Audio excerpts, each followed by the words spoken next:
A colleague of mine said something to me a few years ago that I've come to realize is probably true.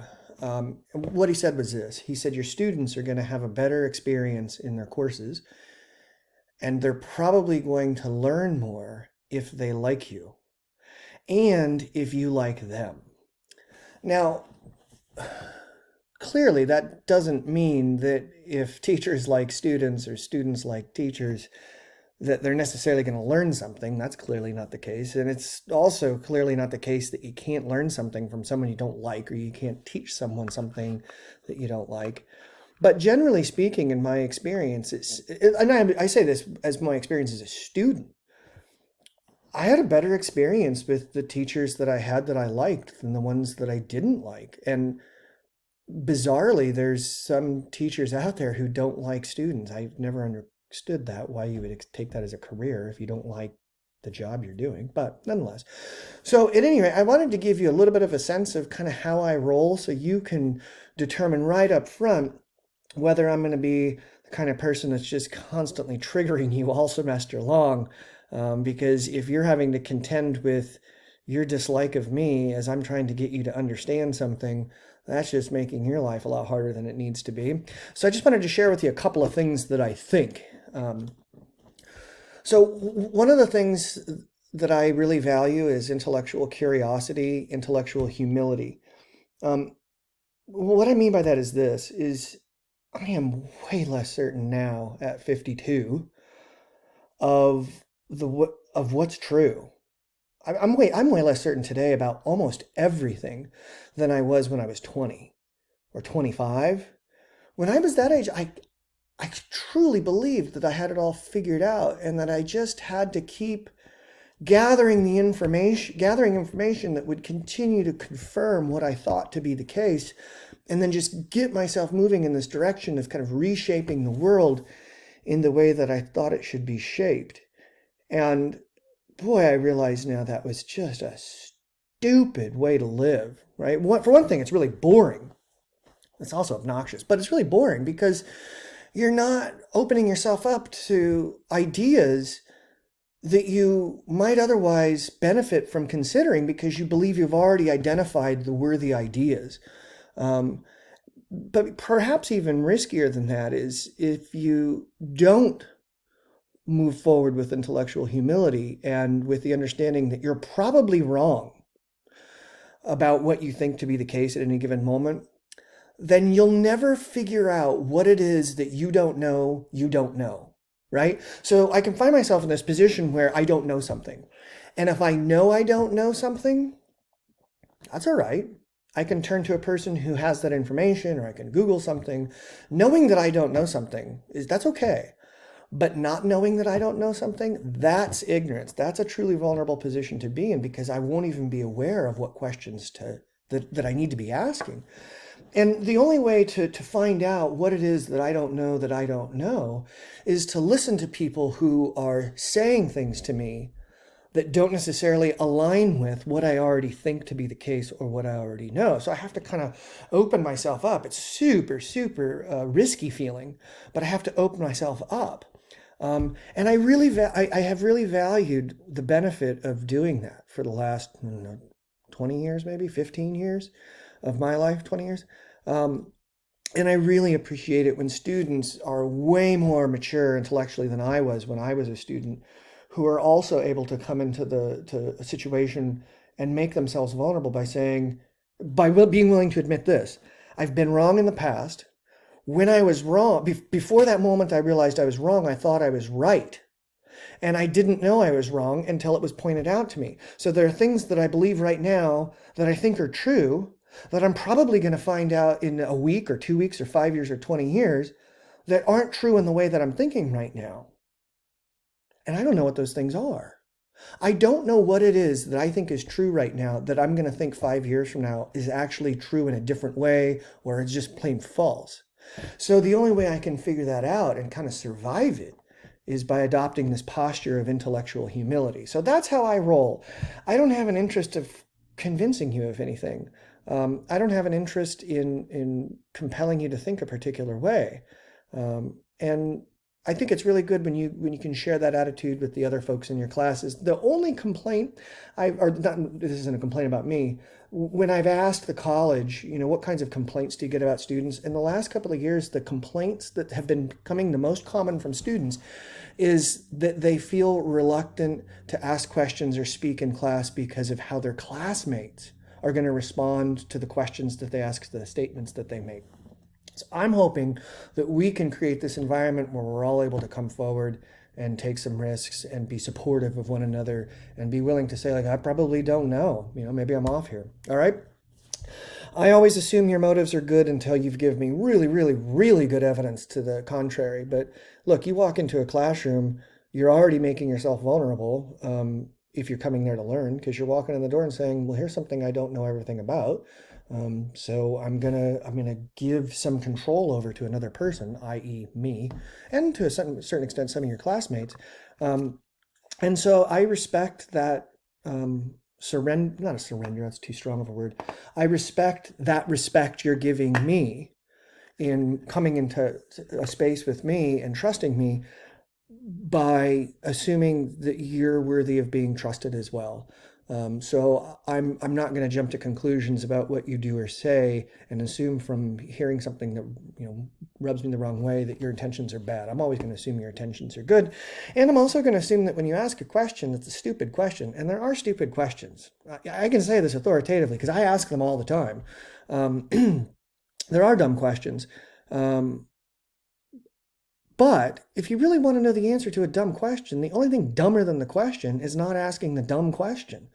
So please never be afraid of asking a question. It's a question, right?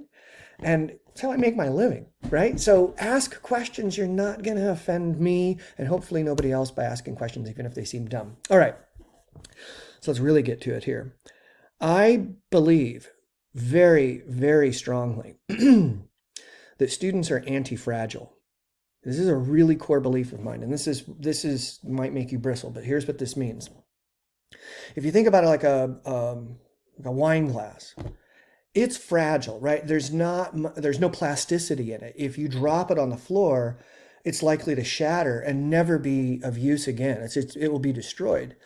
Now, there are other things that are not fragile, like plastic cups, or like this Nalgene bottle that I have here, right? This thing is not fragile. I could throw this against a wall and it probably wouldn't even break. But there are other things that are anti-fragile. And what that term means is this: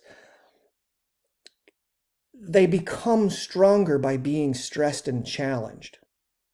So your immune system is a good example of something that's anti-fragile.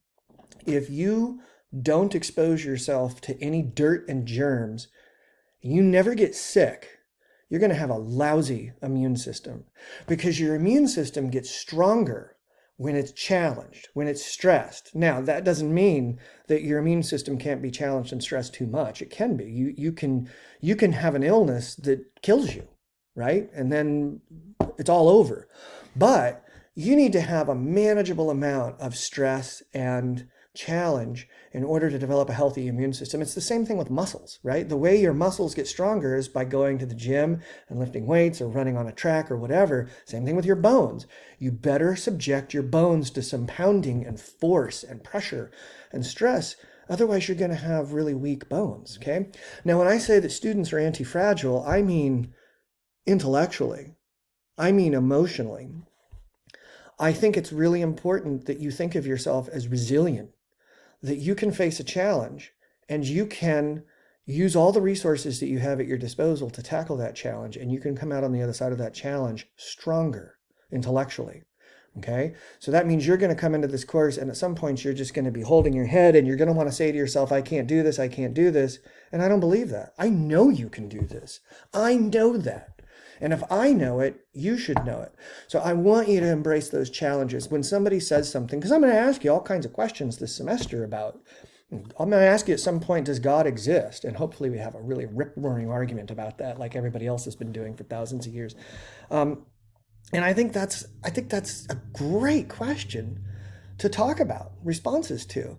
And if it feels challenging and threatening, you're going to come out on the other end of that even stronger for having endured that stress and challenge. Okay. Now, I'll add to this something that I feel compelled to add the last couple of years. If you have somebody who approaches your education with what's termed a trauma-based approach, you should run from that person as fast as you can because they are not going to do you any good. Somebody that works from the assumption that you are a victim, even if you don't realize it, and that they need to treat you as such, is going to damage you psychologically. There's mountains of evidence to support this claim.